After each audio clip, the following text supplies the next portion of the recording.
নমস্কার, high news আপনাদের সকলকে স্বাগত। আমি শ্রীপরা রয়েছে আপনাদের সঙ্গে। শুরু করছি আজকে দ্য ওয়ার্ল্ড টুডে। আর শুরুতেই দেখে নেব আজকের হেডলাইন্স।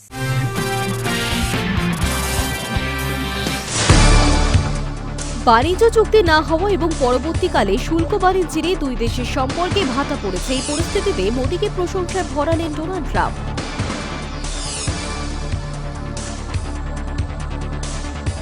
পাকিস্তানের মুলতানে তৈরি হচ্ছে লস্কর-ই-তৈবা নতুন জঙ্গি ঘাঁটি। ভিত্তিপ্রস্তর স্থাপনের ছবি প্রকাশ্যে আসতেই তীব্র নিন্দা জানিয়েছে ভারত।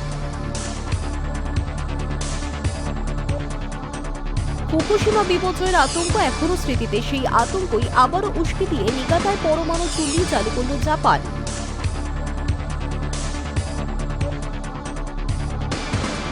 মার্কিন প্রেসিডেন্টের নির্দেশে মার্কিন ফৌজ গ্রিনল্যান্ড দখল করতে পারে বলে আশঙ্কা ইউরোপ জুড়ে। কিন্তু এবার দাভোসে ওয়ার্ল্ড ইকোনমিক ফোরামে সেই সম্ভাবনা সরাসরি নাকচ করে দিলেন ট্রাম্প।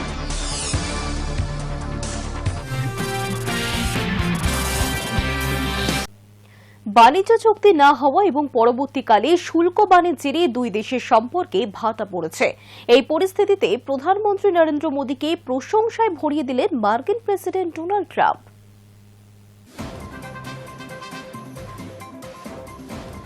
বাণিজ্য চুক্তি না হওয়া এবং পরবর্তীকালে শুল্ক বাণিজ্যে দুই দেশের সম্পর্কে ভাটা পড়েছে। এই পরিস্থিতিতে প্রধানমন্ত্রী নরেন্দ্র মোদীকে প্রশংসায় ভরিয়ে দিলেন মার্কিন প্রেসিডেন্ট ডোনাল্ড ট্রাম্প। তার কথায় মোদী একজন দারুণ নেতা। একই সঙ্গে বাণিজ্য চুক্তি নিয়েও বড় ঘোষণা করেছেন মার্কিন প্রেসিডেন্ট। বুধবার সুইজারল্যান্ডের দাভোসে বিশ্ব অর্থনৈতিক ফোরামে যোগ দিয়েছিলেন ট্রাম্প। সেখানে বক্তৃতা করতে গিয়ে তিনি বলেন, মোদীর সঙ্গে আমার সম্পর্ক সুমধুর, তার প্রতি আমার গভীর শ্রদ্ধা রয়েছে। মোদী দারুণ একজন নেতা। শীঘ্রই আমরা ভারতের সঙ্গে দ্বিপাক্ষিক বাণিজ্য চুক্তি করতে চলেছি। বলে রাখা ভালো, এর আগেও একাধিকবার মোদীর প্রশংসায় পঞ্চমুখ হয়েছেন ট্রাম্প। কিন্তু বর্তমান পরিস্থিতি একটু ভিন্ন, কারণ ইতিমধ্যেই ভারতের সঙ্গে মুক্ত বাণিজ্য চুক্তির বার্তা দিয়েছে ইউরোপীয় ইউনিয়ন। প্রধানমন্ত্রীর আমন্ত্রণে আগামী 25 তারিখ ভারত সফরে আসবেন ইউরোপীয় কাউন্সিলের প্রেসিডেন্ট অ্যান্টোনিও কোস্টা এবং ইউরোপীয় কমিশনের প্রেসিডেন্ট উরসুলা ভন। তাই ওয়াকিবহল মহলের মতে ইউরোপীয় ইউনিয়নের সঙ্গে ভারতের বাণিজ্য চুক্তি হওয়ার আগেই নিজের দেশের সঙ্গে ভারতের বাণিজ্য চুক্তি সেরে ফেলতে চাইছেন ট্রাম্প। প্রসঙ্গত, মার্কিন কর্পোরেট সংস্থাগুলির চাপে কৃষিপণ্য, মৎস্য এবং ডেয়ারি পণ্যের ভারতীয় বাজার উন্মুক্ত করতে চায় আমেরিকা। সেই শর্তে রাজি নয় ভারত। তার ফলেই আটকে রয়েছে ভারত আমেরিকা বাণিজ্য চুক্তি। উল্লেখ্য, ব্রিটেনের সঙ্গে বাণিজ্য চুক্তিতেও এই তিনটি ক্ষেত্রে বাজার খোলেনি ভারত। তার কারণ, এই তিন ক্ষেত্রে ভারত নিজের বাজার খুলে দিলে প্রবল সমস্যায় পড়বেন দেশের কৃষকরা। যেহেতু আমেরিকার এই প্রস্তাবে ভারত রাজি নয়, তাই বাণিজ্য চুক্তি বিষবাও চলে। তবে ট্রাম্পের নয়া বার্তায় ফের আশার আলো দেখছেন অনেকে। উল্লেখ্য, গত বছর ভারতীয় পণ্যে প্রথম 25% শুল্ক আরোপ করেছিলেন ট্রাম্প। পরে আরও 25% শুল্ক এবং জরিমানা আরোপ করা হয়। ট্রাম্প নিজেই জানিয়েছিলেন, ভারত রাশিয়া থেকে তেল কেনে বলেই চড়া হারে শুল্ক চাপানো হয়েছে। তারপর থেকেই ভারত এবং আমেরিকার সম্পর্কের অবনতি হয়। Hi News Network.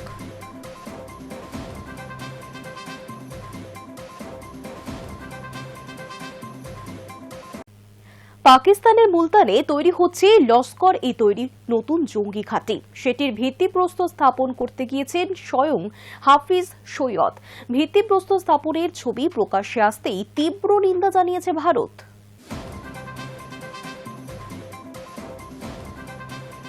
পাকিস্তানের মুলতানে তৈরি হচ্ছে নতুন লস্কর-ই-তৈবার নতুন জঙ্গি ঘাঁটি। সেটির ভিত্তিপ্রস্তর স্থাপন করতে গিয়েছে স্বয়ং হাফিজ সৈয়দ। 26/11 মুম্বাইয়ে হামলার অন্যতম মূল চক্রী ছিলেন যিনি। প্রকাশ্যে আসা কিছু ছবিতে এমনটাই দেখা গিয়েছে বলে অভিযোগ উঠল। বিভিন্ন সংবাদ মাধ্যমের প্রতিবেদনে দাবি করা হচ্ছে, প্রকাশ্যে আসা ছবিতে যে ব্যক্তিকে শিলান্যাস করতে দেখা গিয়েছে সেই হচ্ছে হাফিজ। এর প্রেক্ষিতে ভারতের নিরাপত্তা আধিকারিকদের বক্তব্য, পাকিস্তান যে ভারত বিরোধী জঙ্গি গোষ্ঠীগুলিকে প্রকাশ্যেই মদত দিয়ে চলেছে, এই ছবি তারই প্রমাণ। প্রসঙ্গত, মুম্বাইয়ে জঙ্গি হামলার পাশাপাশি 2019 সালে জম্মু কাশ্মীরের পুলওয়ামার কাণ্ডে হাফিজের নাম জড়িয়েছিল। উপত্যকায় জঙ্গি কার্যকলাপ চালানোর অভিযোগ ওঠে তার বিরুদ্ধে। তদন্ত শুরু করেছে ভারতীয় তদন্তকারী সংস্থা। আন্তর্জাতিক চাপে পড়ে হাফিজকে গ্রেফতার করেছিল পাকিস্তান, যদিও পরে সে ছাড়া পেয়ে যায়। ভারতের অভিযোগ, হাফিজের গ্রেফতার স্রেফ চোখে ধুলো দেওয়া। 26/11 মুম্বাই সন্ত্রাসের মূল চক্রী হাফিজকে বিচারের জন্য চেয়ে পাকিস্তানকে বার্তা পাঠিয়েছিল ভারত, কিন্তু ইসলামাবাদ কখনোই তাতে রাজি হননি। রাষ্ট্রপুঞ্জ নিরাপত্তা পরিষদের তালিকাভুক্ত সন্ত্রাসবাদী হাফিজের মাথার দাম $1 কোটি ঘোষণা করেছিল আমেরিকা। তিনি এখন পাক গুপ্তচর সংস্থা ISI এর গোপন ডেরায় রয়েছেন বলে সূত্রের দাবি। তার পুত্র তলহারের বিরুদ্ধে রয়েছে সন্ত্রাসবাদী কার্যকলাপের জড়িয়ে থাকা নানা অভিযোগ। আর এরপর এই জঙ্গি ঘাঁটি ঘিরে প্রশ্ন উঠছে বিভিন্ন আন্তর্জাতিক মহলে। High News network.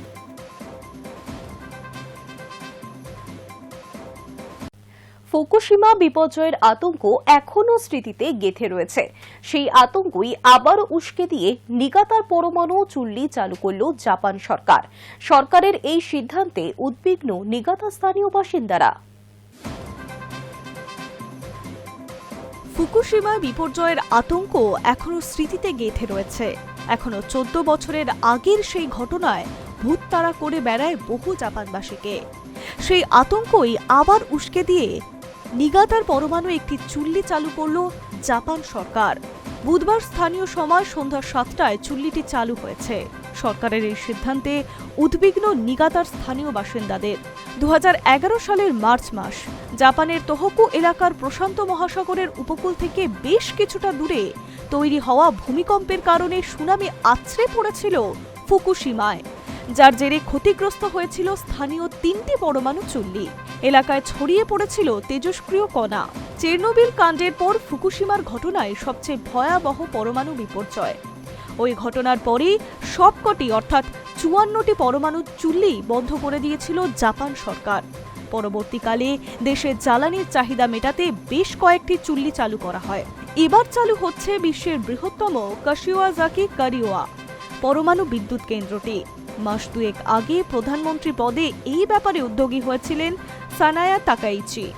তারপরেই এই পরমাণু চুল্লিটি চালু করতে অনুমোদন দিয়েছে নিগাতার স্থানীয় প্রশাসন, যদিও এই সিদ্ধান্তে সমর্থন নেই স্থানীয়দের।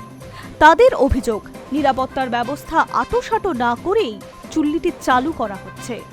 এর ফলে যে কোনো সময়ই বড়সড় বিপর্যয় ঘটতে পারে।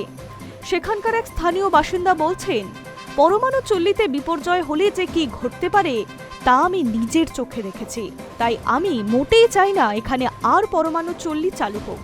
ওই স্থানীয় বাসিন্দা জানান, আকায়ো ফুকুশিমার বাসিন্দা ছিলেন তিনি। বিপর্যয় ঘটনার পর সপরিবারে নিগাতায় চলে গিয়েছিলেন। এবার সেখানেও পরমাণু চুল্লি চালু হতে চলেছে। তিনি বলেন, ফুকুশিমার ঘটনার পর থেকেই নানা রকমের মানসিক সমস্যায় ভুগেছি। ফুকুশিমার ভূত এখনও তাড়া করে বেড়ায় স্থানীয় বাসিন্দাদের। গত অক্টোবরে নিগাতায় একটি সমীক্ষা রিপোর্ট প্রকাশিত হয়েছিল।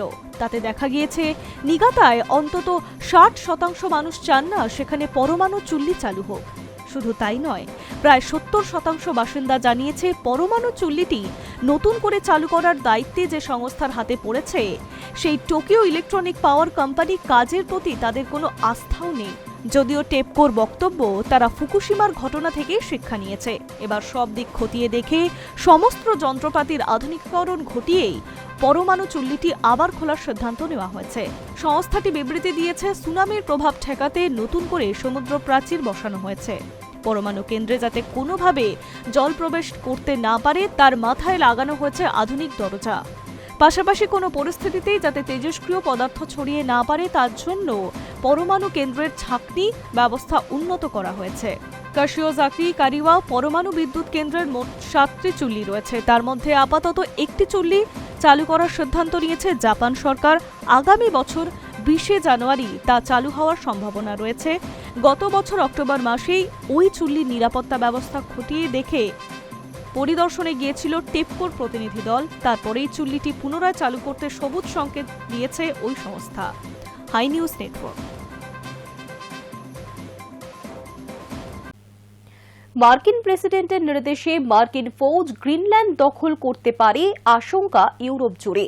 ট্রাম্প নিজেও সেই হুঁশিয়ারি দিয়েছেন, কিন্তু এবার দাভোসে ওয়ার্ল্ড ইকোনমিক ফোরামে সেই সম্ভাবনা সরাসরি নাকচ করে দিলেন ডোনাল্ড ট্রাম্প। মার্কিন প্রেসিডেন্টের নির্দেশে মার্কিন ফৌজ গ্রিনল্যান্ড দখল করতে পারে বলে আশঙ্কা ইউরোপ জুড়ে। তিনি স্বয়ং একাধিকবার তেমনটাই হুঁশিয়ারি দিয়েছেন। কিন্তু বুধবার ইউরোপের দেশ সুইজারল্যান্ডে দাভোসে ওয়ার্ল্ড ইকোনমিক ফোরামে এই সম্ভাবনা সরিয়ে নাকচ করে দিলেন মার্কিন প্রেসিডেন্ট ডোনাল্ড ট্রাম্প। কিন্তু সেই সঙ্গে তাৎপর্যপূর্ণভাবে গ্রিনল্যান্ডকে আমাদের অঞ্চল বলে চিহ্নিত করে বুঝিয়েও দিয়েছেন ডেনমার্কের নিয়ন্ত্রিত অঞ্চলের দাবি ছাড়বে না ওয়াশিংটন। ওয়ার্ল্ড ইকোনমি ফোরামে ট্রাম্প বলেন, মানুষ ভেবেছিলেন আমি বল প্রয়োগ করব, কিন্তু আমাকে বল প্রয়োগ করতে হবে না। আমি বল প্রয়োগ করতে চাইও না, আমি বল প্রয়োগ করবও না। কিন্তু সেই সঙ্গে তার সতর্ক বার্তা, আমেরিকা ছাড়া অন্য কোনো দেশ ডেনমার্ক নিয়ন্ত্রিত ওই ভূখণ্ড সুরক্ষিত রাখতে পারবে না। এই পরিস্থিতিতে গ্রিনল্যান্ড অধিগ্রহণ সংক্রান্ত আলোচনার জন্য অবিলম্বে আন্তর্জাতিক মঞ্চে আলোচনা শুরু করার সওয়াল করেছেন তিনি। এই আলোচনার আহ্বানকে ট্রাম্প সুলভ ভাষায় চিহ্নিত করেছেন বরফের টুকরো সম্পর্কের ছোট্ট অনুরোধ বলে। ট্রাম্পের আক্ষেপ, আমরা বিশ্বের সুরক্ষার জন্য এক টুকরো বরফ চাই, কিন্তু তারা তা দিতে চায় না। ডেনমার্কের সুরক্ষা সংকটের উল্লেখ করে ট্রাম্প আদতে রাশিয়া ও চীনের দিকে অভিযোগের আঙুল তুলে বলেছেন, সামরিক ও কূটনৈতিক পর্যবেক্ষকদের একাংশ মনে করছেন আমি গ্রিনল্যান্ড দখল করব। প্রসঙ্গত, এর আগে সোমবার গ্রিনল্যান্ড বিতর্কে রাশিয়াকে টেনে এনেছিলেন ট্রাম্প। সমাজ মাধ্যমে একটি পোস্ট করেছিলেন ট্রাম্প। গ্রিনল্যান্ডে রুশ আগ্রাসনের ঝুঁকি নিয়ে 20 বছর ধরে ডেনমার্ককে সাবধান করে যাচ্ছে আমেরিকার নেতৃত্বাধীন সামরিক জোট ন্যাটো। তারপরেও ডেনমার্ক এই বিষয়ে কিছুই করতে পারেনি। মঙ্গলবার রাশিয়ার বিদেশমন্ত্রী সের্গেই বলেন, গ্রিনল্যান্ড প্রকৃতভাবে ডেনমার্কের অংশ নয়। পাশাপাশি ট্রাম্পের অভিযোগকে ন্যায্যাত করে মন্তব্য করেন, গ্রিনল্যান্ডের বিষয়ে রাশিয়ার কোনো আগ্রহ নেই। ওয়াশিংটনও জানে ওই দ্বীপ অধিগ্রহণ করার কোনো পরিকল্পনা মস্কোর নেই। সের্গেই ট্রাম্পের বক্তৃতায় এসেছে রাশিয়া ইউক্রেনের যুদ্ধ ও গাজা প্রসঙ্গ। তিনি বলেন, ইউক্রেনের প্রেসিডেন্টের সঙ্গে কথা হবে। আমি আশাবাদী যুদ্ধবিরতির জন্য একটি গ্রহণযোগ্য চুক্তি সম্পাদনার গোড়ায় পৌঁছে গিয়েছি আমরা। প্যালেস্তাইনি ভূখণ্ড গাজার শান্তি প্রতিষ্ঠানের জন্য জঙ্গি গোষ্ঠী হামাসকে অস্ত্র ছাড়তে হবে বলেও স্পষ্ট জানান তিনি। High news টেকফর্ম।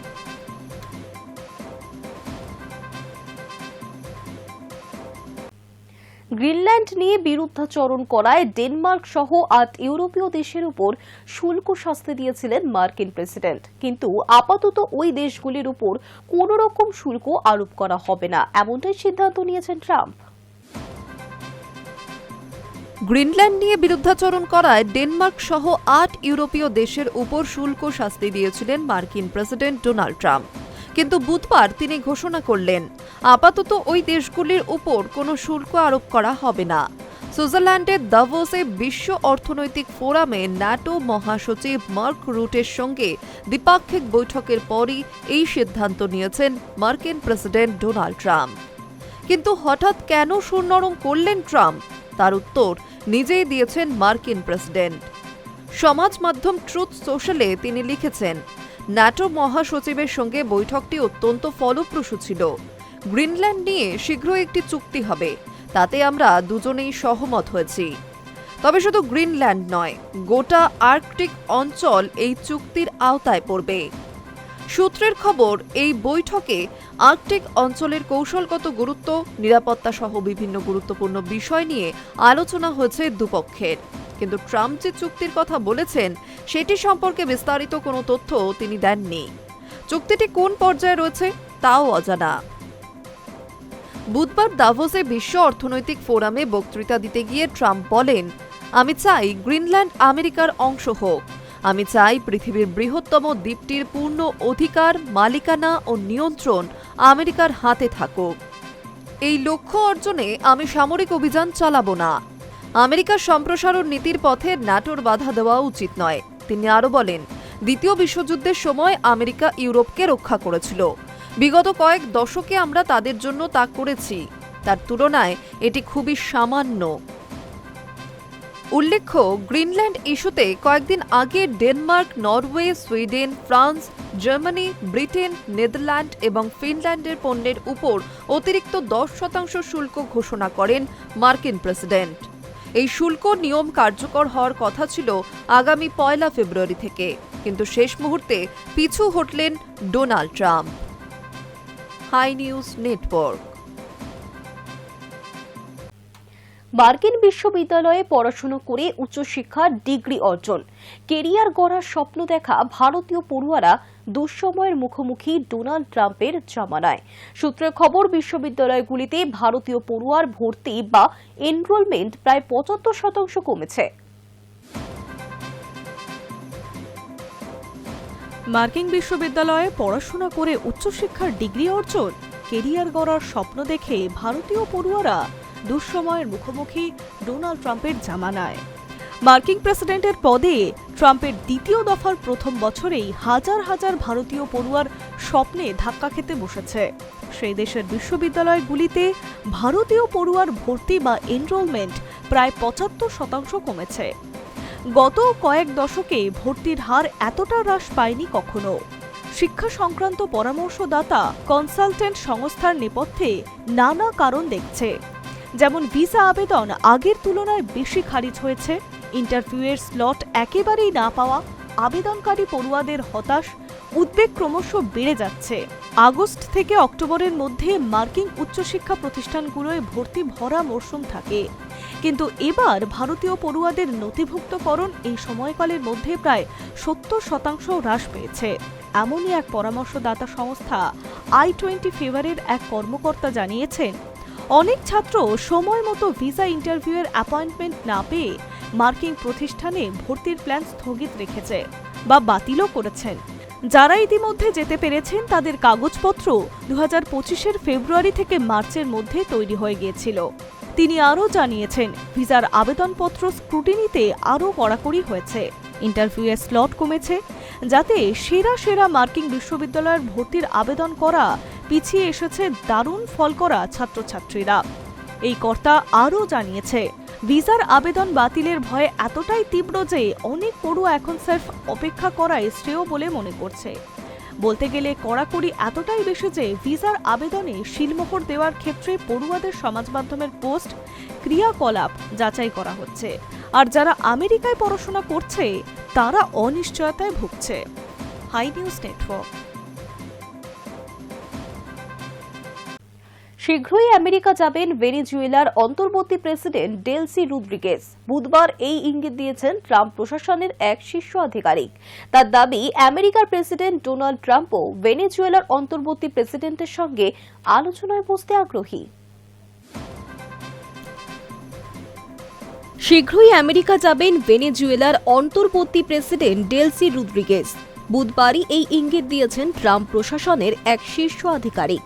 তার দাবি, আমেরিকার প্রেসিডেন্ট ডোনাল্ড ট্রাম্পও ভেনেজুয়েলার অন্তর্বর্তী প্রেসিডেন্টের সঙ্গে আলোচনায় বসতে আগ্রহী। অন্যদিকে রদ্রিগেজ জানিয়েছেন, তিনি কোনো রকম ভয় ছাড়াই আমেরিকার সঙ্গে আলোচনা এগিয়ে নিয়ে যেতে রাজি। গত মাসেই ভেনেজুয়েলায় অভিযান চালায় আমেরিকা। গ্রেফতার করে নিয়ে যাওয়া হয় প্রেসিডেন্ট নিকোলাস মাদুরোকে। মাদক পাচারের মামলায় গ্রেফতার করা হয়েছে তাকে। মাদুরোকে রাখা হয়েছে আমেরিকার কারাগারে। তারপরই সুপ্রিম নির্দেশে সেই দেশের অন্তর্বর্তী প্রেসিডেন্ট হিসেবেই দায়িত্ব নিয়েছেন ভাইস প্রেসিডেন্ট ডেলসি রদ্রিগেজ। এএফপির প্রতিবেদন অনুসারে রদ্রিগেজই হতে চলেছেন ভেনেজুয়েলার প্রথম প্রেসিডেন্ট, যিনি গত প্রায় 25 বছরে জাতিসংঘের অধিবেশন ছাড়া আমেরিকা যেতে চলেছেন। বুধবার রদ্রিগেজ জানিয়েছেন যে কোনো রকম ভয় ছাড়াই আমেরিকার সঙ্গে যে কোনো আলোচনায় অংশগ্রহণ করবেন তিনি। রদ্রিগেজ বলেন, আমরা আলোচনার একটি প্রক্রিয়ার মধ্যে আছি, কোনো রকম ভয় ছাড়াই আমেরিকার সঙ্গে কাজ করতে চাইছি আমরা।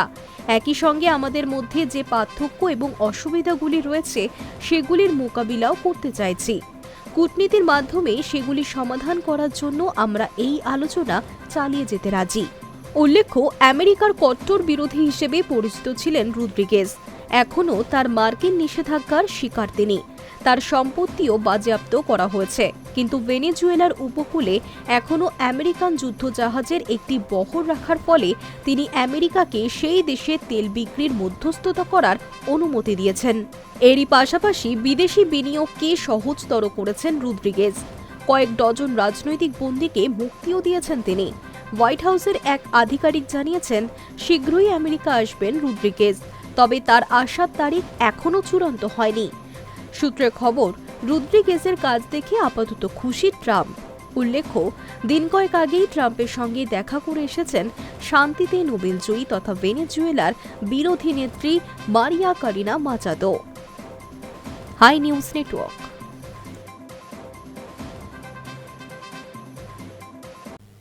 দ্য ওয়ার্ল্ড টুডে এখনকার মতো এই পর্যন্তই। দেখতে থাকুন হাই নিউজ।